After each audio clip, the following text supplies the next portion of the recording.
So I've been using the Vision Pro for the past 24 hours since launch day yesterday. In total, I've used it about 8 or 10 hours in total. The major con is the video pass-through.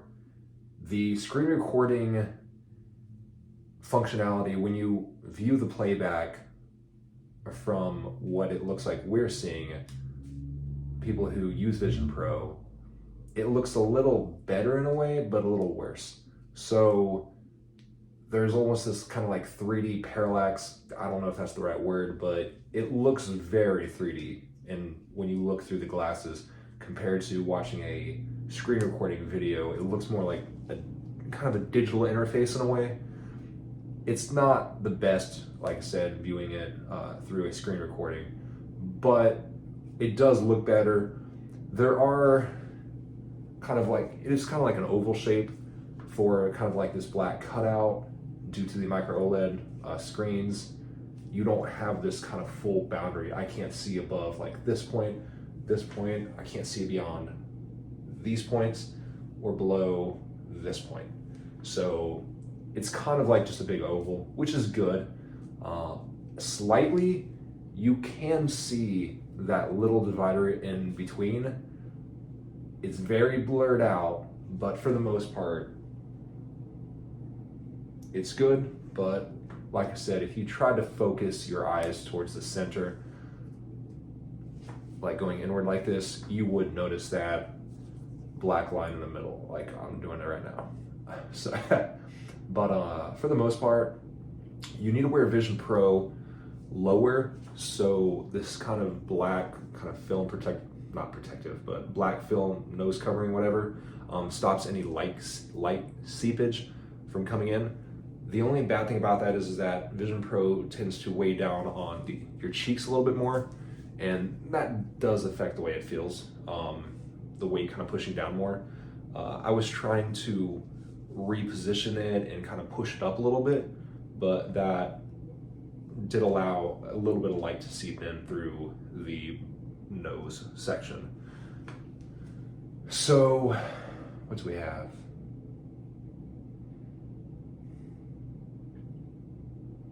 The eye tracking is hands down incredible. That's one of the main reasons I wanted to test this out, was the eye tracking. I followed, Magic Leap before, from HoloLens, all that stuff.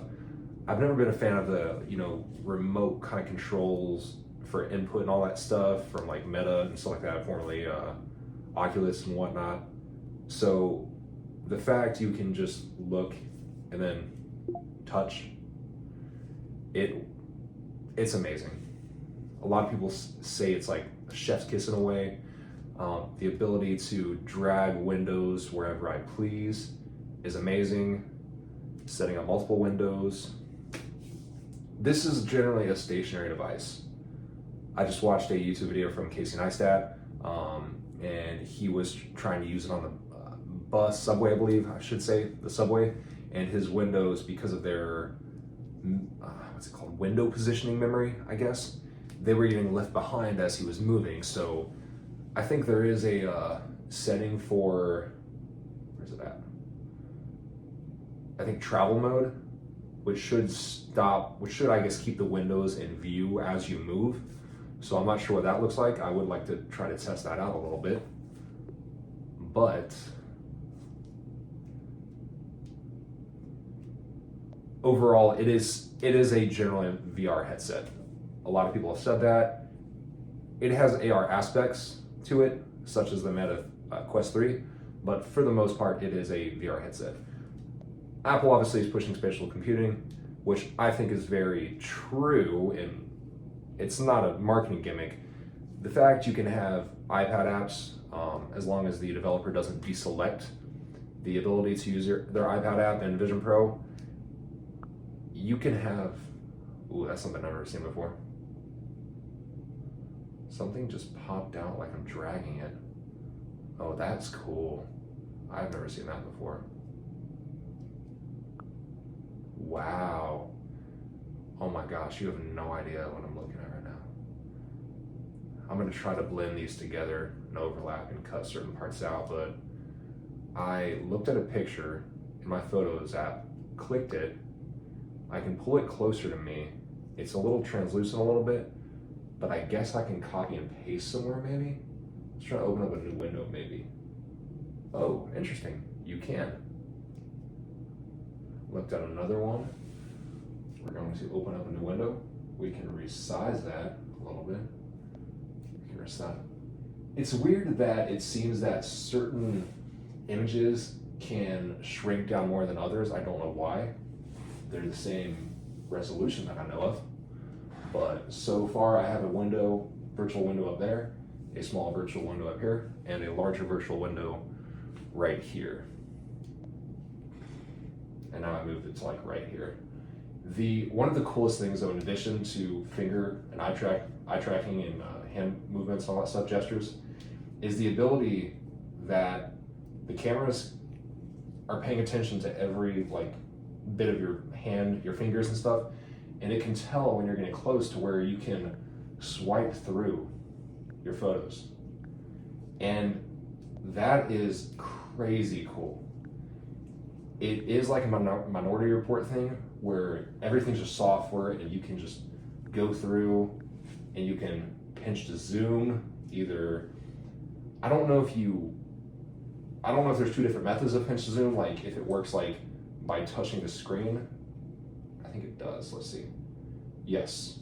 So you see, normally you'd have to pinch to zoom, you'd have to pinch your fingers, two fingers together, and then with both hands and then zoom like that, because you can't do one, you have to do both at the same time.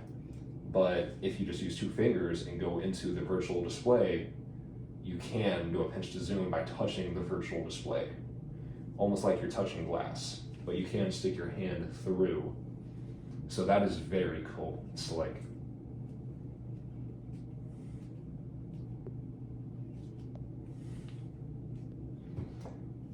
I really wish somehow that screen recording could actually capture kind of this 3D parallax effect, whatever, that everyone who wears this sees. The ability to bring in, the window gets smaller. As you bring it closer to you, a little bit lower, it will tilt a little bit. So I can just use this kind of like, hold on. Let's try to look over to the side here. See, I'm trying to look over this way and it did not want to go. See, look at the bottom.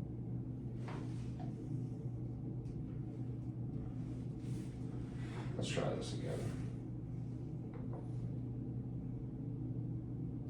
I think it's actually having trouble reading my eyes, going to this corner over here. There we go. Pinch. We can stretch that out. Now we have a very large kind of, hold on, 2 by 3 maybe, something like that.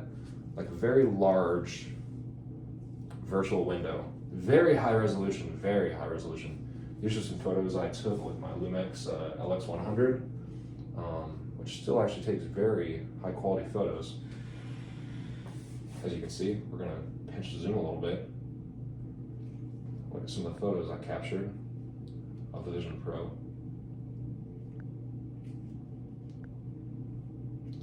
This is gonna be fun to edit later. Or you could just use your finger. And it's so cool that like, it really feels like you're touching the display because it's so responsive to your finger and input. Shrink the window. We can throw that window way up here, which I would not recommend. It's too big right now. This is too big, yes. So we're gonna go over here, shrink it. We're gonna bring it a little bit closer, right there. Bring that a little bit closer. The colors are phenomenal. Apple using micro OLED displays was an incredible idea because the color richness it really is like 4K almost. I've heard some people say like certain videos and whatnot they take via the Vision Pro, the spatial videos and photos don't look as high quality. I think it depends on your depth that you're watching them and even recording them. I've heard recording spatial videos in motion when you have a lot of movement either on your end or just your kids running around or the pets moving around, stuff like that. I've heard that doesn't look the greatest either. but I've heard that can look 720p quality, not 1080p supposedly. So we're gonna close that. We're gonna drag this down. It is truly a sight to behold though. Let's see what else we got. Usually it doesn't ask me that. We're gonna physically tap that. We're gonna look at that, close that, look at that, close that. And then you can kind of position the home screen by holding down the digital crown. And then we'll reposition it. Just want to make sure I'm still recording. Yes, everything's good. We're gonna go into some environments right now. This is absolutely crazy. So it's almost like kind of a, I don't know how to say it, like,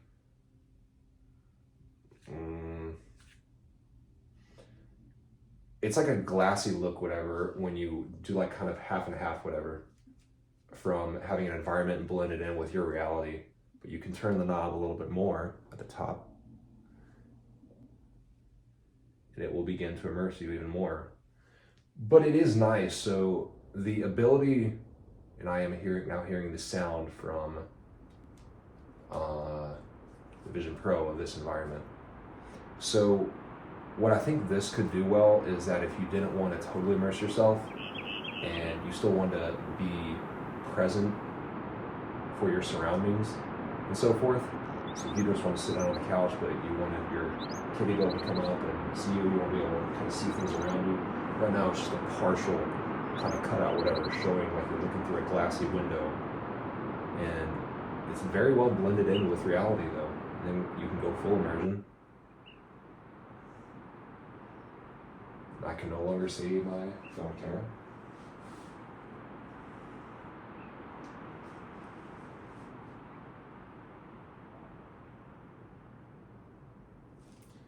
If we want to do some drawing, let's see, new. We're going to shrink it. We're going to bring it closer to me so I have a, let's see now. Let's go. I love the fact too, you can just kind of look at the little dialer and go left or right, and pick a spot. Look at what you want. The eye tracking is beyond crazy cool. So we're going to reposition this again. Let's see. We're just going to write, hi.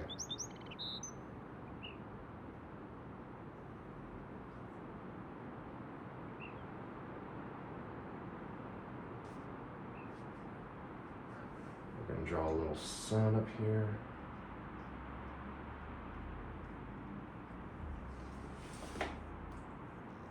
You can throw it out there in the environment, stretch it out, and you see there is a floating kind of shadow cursor that you can tap your fingers together with and begin to draw once again.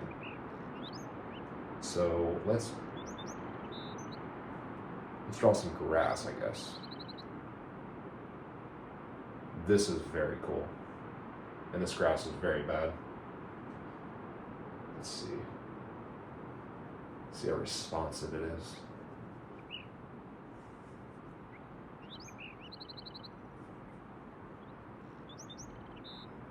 I'm just gonna try to get all the grass in. I probably look extremely stupid doing this. And there you go. Like I said, you can just resize the window. Take that wherever you want to, 360 wise. See what's behind us. And these windows will maintain their position. We want to leave that. We want to open up another app. I don't know what else. There's not many other apps to open. Right now, let's just do clock, I guess. Shrink the window down. We're going to kind of throw it up there in the atmosphere. We're going to open up another app. Let's do a good 4 apps, shall we? We're going to go to calendar.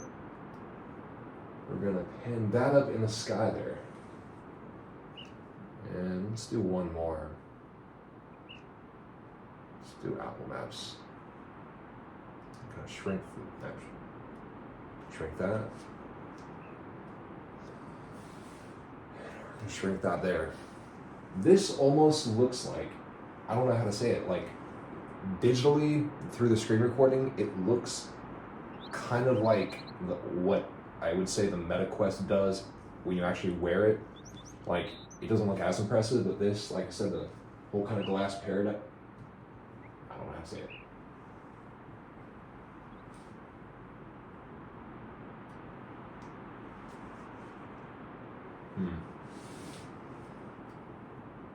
The ability to look at a large virtual display far away, and you see a highlight, you click it with the tap of your finger.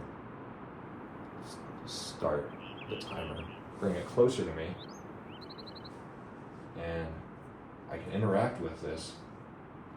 You can see there is a little, on the screen recording, there's a little kind of white light for my finger. It's about to register the input, and I'm touching something physically right now.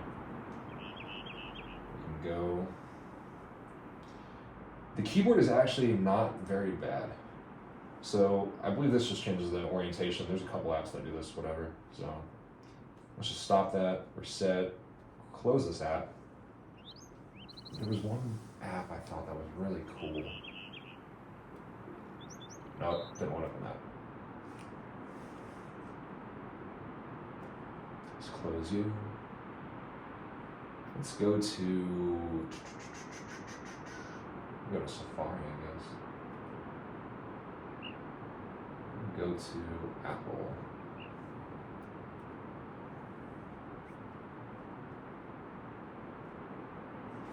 It really, the ability to see your hand through, you can see the constant kind of refreshing and whatnot, and if you go fast enough, it's kind of almost holographic looking in a way around your hand.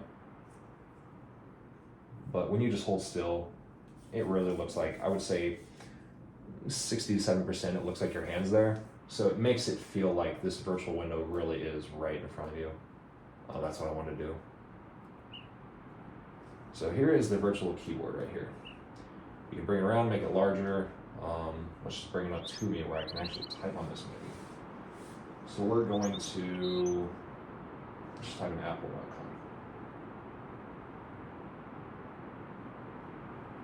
So you can see by this, it looks like the keys are actually slightly lifted off this keyboard, ever so slightly. There's a good shadow around it.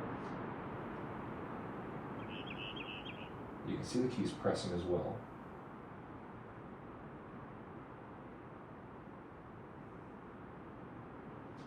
I don't think you can, so you can't be too close to the keyboard, the virtual keyboard.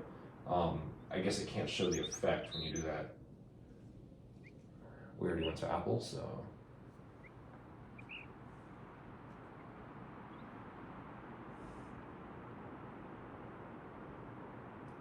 I can tell you, this is cooler than any iPhone I've ever seen though. If you wanted a toy, this is the toy to get. Being enveloped in the Apple ecosystem is very, I'm trying to think, it really enhances this experience. If you have everything just kind of seamlessly integrated and whatnot, and I will be testing out the virtual monitor as well for my MacBook Pro, so we will see how that goes in a little bit. But so far, let's close that window. Just look at that, close that. Let's bring that down closer. So this is really cool. You can go around, try to find out maybe where, you know, what property's at or something, or hey, they're pulling this guy's backyard. Yeah, there it is. It's very. Oh, who would want to use it in portrait mode? Let's see how big we can get this. Whoops. That is a big map. Oh yeah, look at that map. And then from here, we can lean back, pinch to zoom out. Whoops. Should be able to go more. Let's try to rotate this, shall we? Trying to make sure it registers both pinches as I twist.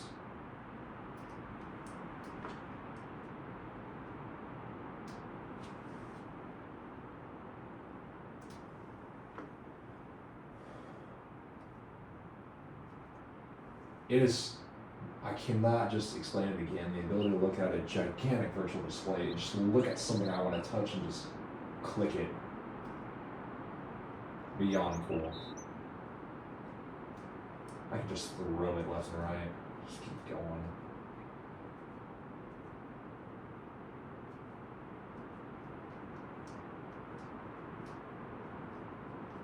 It's like, wait, where am I at? Where's that at there? Where's that at? Whoops. There we go. Yes. Whoops. So let's shrink that down again. Let's bring it closer to me again. There you go. The fact it knows where your hands are at too, I thought there would be some sort of false positive reading, false reading, where maybe you would just be slightly 5 inches off the virtual display and it would register as an input. So I'm very surprised that it's really on point. So we can move the map and let's just go even half an inch off. I'm almost like not even a quarter of an inch off and it's not registering the input from any side. So it's like dead right on the edge is when it starts to register the input. Exactly how a physical display would do it. This is crazy cool. So sometimes when it doesn't close like this, it makes me wonder if my eyes just aren't focused on it. Like I'm just like, okay, it's X'd, we're gonna close. So there have been a few kind of times where I've noticed that it doesn't seem to register the input from the click like this. So what else can we do? I don't really have many. We can explore other environments real fast. Let's see. Let's reset this. So these lights are just like, I think like temperatures. They change the temperature of what you're seeing, the reality of where you're at. So you press the digital crown once to go back to what you're looking at. There's the moon. We're fully immersed. The Earth should be around here somewhere. There it is.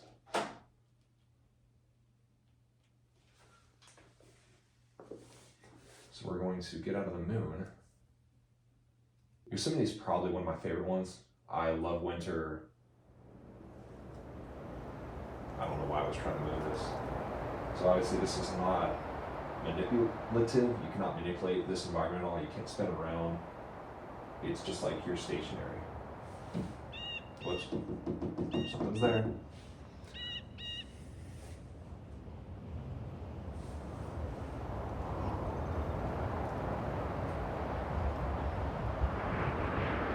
So it still shows me recording.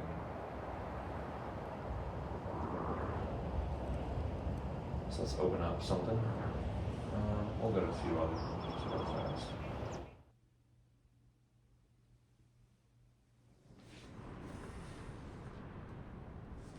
Like I said, you can spin around and it's like you're there. Part of me wondered if this was just a 3D recreation or if they paid someone to go there. It looks like someone actually went there.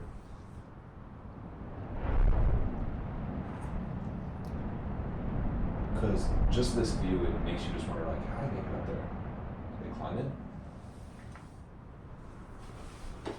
I don't know where I'm at. Wait. I'll have to wait. I don't know how my battery's looped around this. I can't see. I don't want to close it. It seems like the cameras, the Apple Vision Pro cameras built in, are able to see most of your finger inputs, but your tapping, I should say, when you tap. Let's see. There's another one. Let's go fully immersive. I think it's like 50%. Wow, I've never seen it actually rain.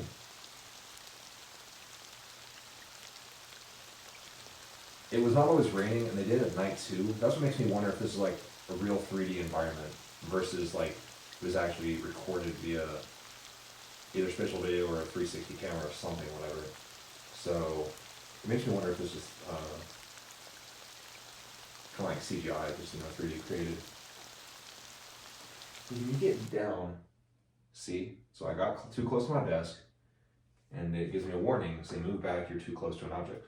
We're gonna click X on that. We're gonna slowly get out of this immersion.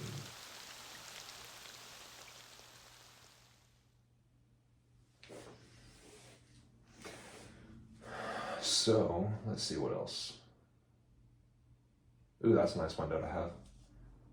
This actually makes it look like you're still at your house, but you have a desk like looking through to that view. We're gonna go to apps. You should really see my persona. Oh yeah, look at this. It's so bad. It makes my teeth, like my mouth, look a little weird. The nose is very poorly done. I did lift it up, like raise your head a little bit. They didn't seem to capture my nostrils very well. I have a big fat like nose with barely any nostril, it looks like. My eyes were captured very poorly as well. They seem to droop a little bit. I do have a partial lazy eye on my right eye, I believe. So that is kind of noticeable. And you can see that I'm opening, kind of raising my eyebrow, raising the left one, raising the right one. Stick my tongue out, smiling. When I saw the YouTube videos, the reviews of people using this, it did not look that impressive. But seeing it in person, I can see the potential. I can see why they would want to keep working on it because it is a decent 3D render of your persona. So I do like it. They obviously need to work on it. Like right now, I can't really see my ears. You have to bring, I believe, hold on. You can see my hand there, waving. So cool, so cool.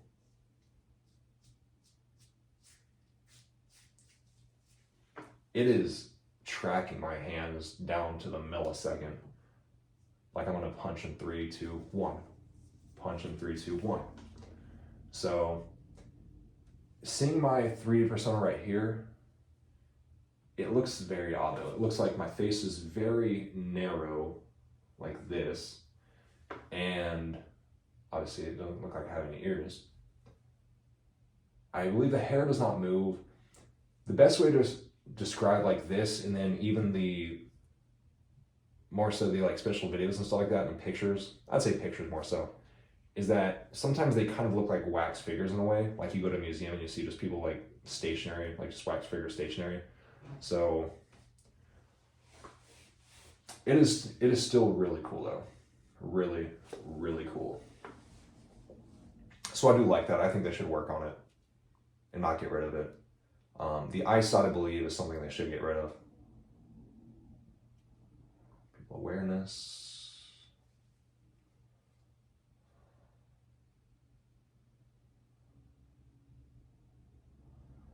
I don't know.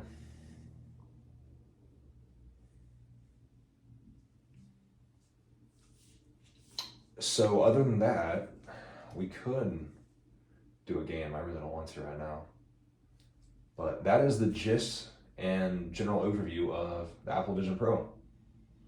So hopefully you guys have enjoyed this, because I understand a lot of people will not pay for this out of pocket. I may not even keep this one.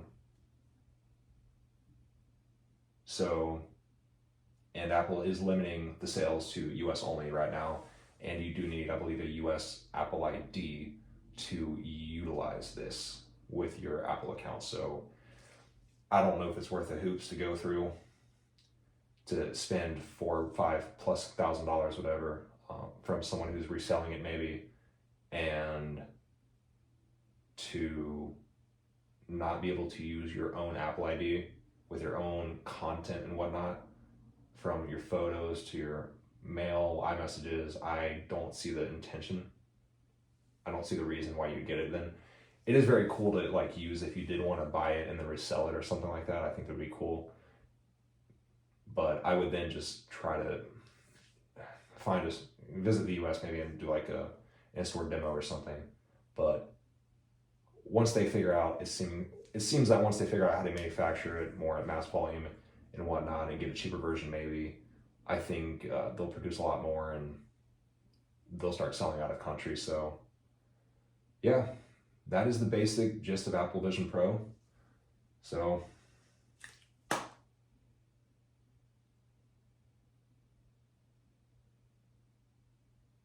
and we're done.